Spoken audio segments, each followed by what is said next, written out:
A British charity for the disabled, citing World Bank data, says the world could gain trillions annually in gross domestic product if women were employed at the same rate as men. Failure to close gender employment gaps reduces a country's economic growth by 20% on average, according to the data.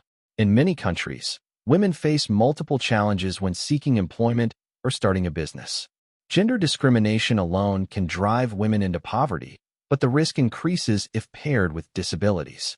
In recognition of International Women's Day, Sightsavers International, a British non-governmental agency that aims to prevent avoidable blindness and ensure equality for the visually impaired, cited the World Bank's figures showing that global GDP would increase from $106 trillion to $127 trillion if women were employed at the same rate as men.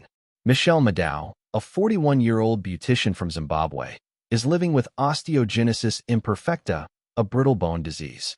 Despite her disorder, she helps people like her learn how to run a business. I am mentoring the upcoming beauticians who are disabled, and I am availing myself, making sure I am there when needed, speaking to them, helping them build up their own businesses, Maddow said. Of course, not all of them are in the beauty industry. Whichever line of business I am familiar with, I am always there to assist them because I also want to see them win, just like I am winning right now. Lydia Rosesai, 29, works at the office of the Kenyan government spokesperson, where she assists people living with blindness, deafness, and other disabilities in accessing government communications. She says she bettered herself to stand out in the job market. For me, one of the greatest pillars in terms of navigating this double bias has been education and skills development. This has been the crucial thing that has kept me afloat as I go through these challenges, Rosesai said.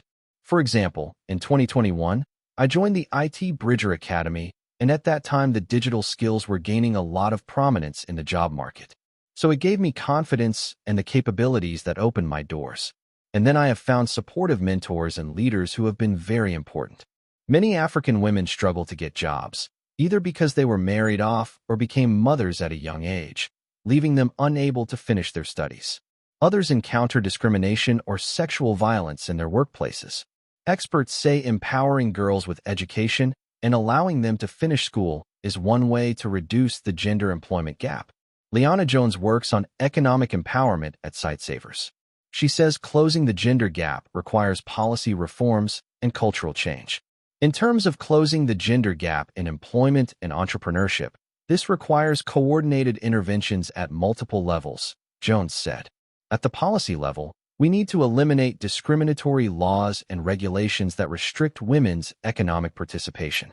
Women with disabilities need specialized approaches that address both gender and disability-related barriers simultaneously. And lastly, we need to challenge social norms to engage with community leaders, men, and boys.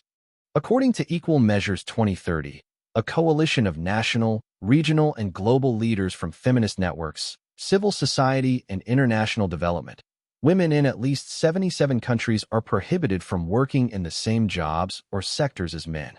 In Africa, only 5 countries have a full set of laws mandating workplace equality for women.